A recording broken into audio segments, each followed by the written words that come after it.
Hi viewers, I have a beautiful Wedgewood card for you today, and I think it's stunning. You don't really need to even over egg the pudding. You can just use a few colors and get a beautiful look, and we're going to show you how to make this beautiful flower today.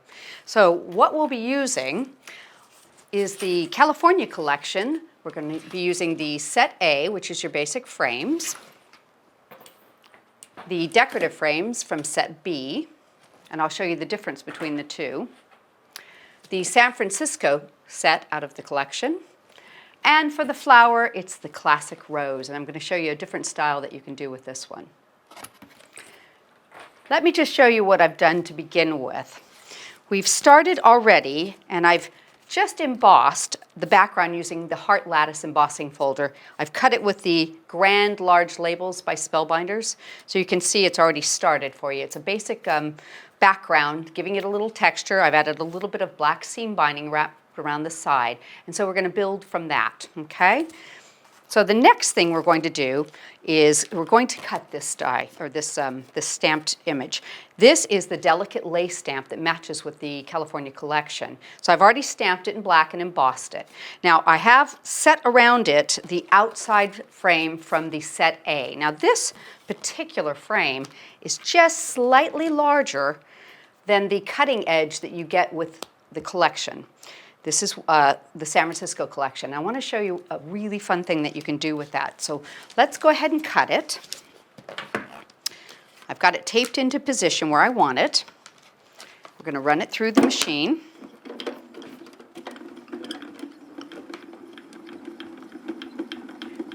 One pass should be sufficient for that.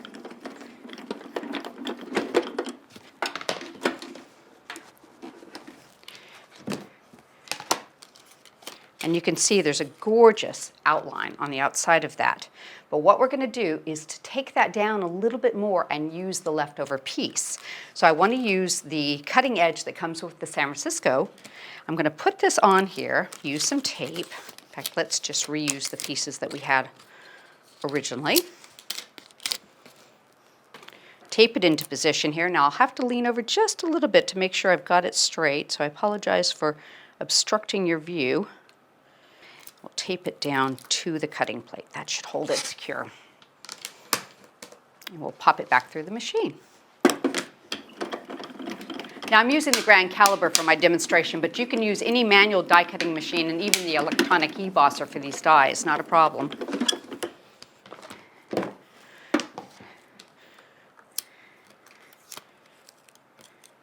Now carefully take that away, and can you see the difference in the size on these? I've got just this tiny, tiny little edge left. So we're going to pop that out. Let me just get a hold of this. And we're going to actually use that on our card, okay? So let me bring this in. All right, so I'm going to put this down this direction on our card. And I've already gone ahead and cut a few extra pieces. This is the largest size from the decorative frames from the California collection. And I've got a piece of mounting foam on this. And I'm going to put it this direction, and that should just pick up ever so slightly and hold that into place. So you can see it popping out top and bottom for just a tiny little accent. I've also gone ahead and cut the white matte and the blue that we originally cut. And you can see it's a perfect matte and layer fit. This is one of the reasons for the different sizes on the collection. I like to have a matte that is just a tiny bit bigger, and sometimes in the past we've had to cut our own sizes for that, and I've always thought, maybe not everybody likes to do that. So when I designed this collection, I thought, that's one of the things I want. I want to have a matte that's just barely bigger and just peeks out from underneath. Really nice, pretty surprise. I'm going to put that on top and just basically doing some layering up. I'll show you what it looks like. You can really get a sense of that edge popping out, okay? And I've gone ahead and cut one of the decorative pieces for the inside of the San Francisco. I'm going to put a little piece of mounting foam and hold it into place there. That will be covered, and we're going to cut our center sentiment next. I'm going to do a little inking on this one, so we'll have to cut it while we're working here, and is this one right here. A tiny bit of tape. I always stamp first and put my die over the top of that so I can line it up nice and straight. And we'll just pop this through real quick. I can probably just do a quick in, make sure it gets past, and a quick out. Easy to do. And it's even come right out of the die, so let me reseat that in there.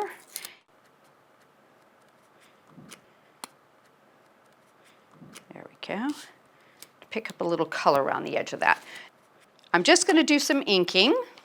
I'm going to be using Stormy Sky Distress Ink, and I'm just going to put a little bit around the inside of this die to pick up the shape. And you'd be really surprised how much that adds to the overall appearance of the card, because it does bring your eye towards the sentiment. That should be enough. You can see how pretty that is. Okay, I'm going to put a little piece of mounting foam on the back, and we will put that one in the center and just have our little decorative piece popping out top and bottom. So I've got the basics of the card finished. I'm going to show you the really pretty flower accent now. So what I've done is I've gone ahead and cut 3 of the rose creation using the inside decorative die with the outside cutting edge. So I end up with 3 of them like that. I've folded them in half and then turned them, folded them again, and turned them again, because the 6 petals need a crease going across all of them. Now, because this is a very open, filigree design, I'm going to use some wax paper under here, because this flower needs to have some glue in it. Some of it will run out, some of it will stay, so have something underneath there to secure it. So, using your scissors, on the first one, you're just going to trim one little slit into the center. On the second one, you're going to take out 1 petal, just like that, and keep that. And on the third one, we're going to take out 2 petals. This is the same exact rose I've been making for years using a stamp, but now we have a die to do it, and we can get much more elaborate looks from it because we've got the filigree part to it. So using a little bit of Cosmic Shimmer glue, what I'm going to do is put some on the edge by my cut, just around the corner there. Pop that behind, hold it into place, and I'm just going to use the handle on a paintbrush to kind of roll these backwards and get them started a bit. Give them a little bit of shape. And pinch them just ever so slightly with my fingers and roll them a bit further. And then I'm going to just poke that down from the back ever so slightly, and we'll have a place that we can start to put our glue. Now, like I said, it's going to roll out a tiny bit. Don't worry about that. There'll be enough there to kind of hold your flower into place. So the next one, same exact thing. I'm going to put the glue around the edge, pop that behind, hold it, roll it back a little bit with the edge of the paintbrush while the glue sets up, and then continue pinching it more with my finger. Just give it a little roll under. And then we're going to take the back of this off. Just with a pair of scissors, fold it in half, flatten it out, and take the back part of that off, okay? And then we're going to seat it inside of here. Now, at this point, I'll add a tiny bit more glue and pull it up around the edges of the side there. Like I said, don't worry that there's holes. There will be a little bit of drippage, but it still will hold it. On this one, same exact thing. Pop it behind, roll it backwards. Give it a second for that glue to set up. Give it a little more of a pinch and form it just ever so slightly into a rose petal. And then trim the back of that one off as well. Seat this down inside of there. Tiny bit more glue to hold it. And we have the last 2 here. Now this one I just roll inward around my paintbrush handle. And I'm going to put a little bit of glue on the edge, just ever so slightly. roll it under and around and hold it for a second to let that glue secure, and then trim the end off and put that inside and give it a little bit of a push, and that will kind of hold the pieces in together. And the last one we'll just roll just about a half roll around the paintbrush handle, trim off the back of it, the tip part, and seat that right into the center to give our middle part. So now ordinarily I would let that just sit up until the glue dries so it's nice and secure, and then you've got a beautiful flower like that. We're going to actually use this one though, so I'll be very gentle with it. I've gone ahead and tied myself a messy bow. This is what I call the 3 looped bows with the seam binding. You just kind of let them go wherever they want to go. We're going to put it on with a couple of glue dots. And I'm going to seat it right here at the bottom of my strip of seam binding. I've got a couple of the little leaves that come with the set, and I'm just going to give them a little bit of form and put some glue on the ends. We'll just sit that right about like there. Form this one up a little bit.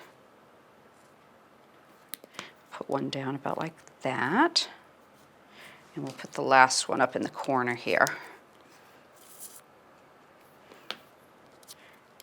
Just get them ready for our flower. And I'll tell you what I think I'll do.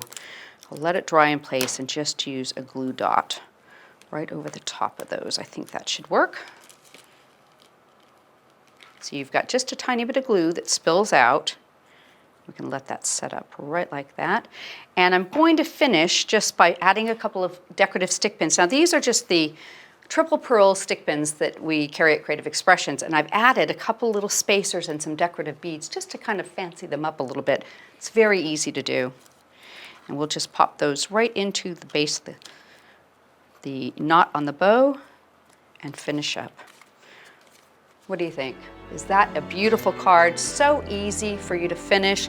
Lots of layers, filigree, but not very difficult to do. I think anybody would enjoy this one.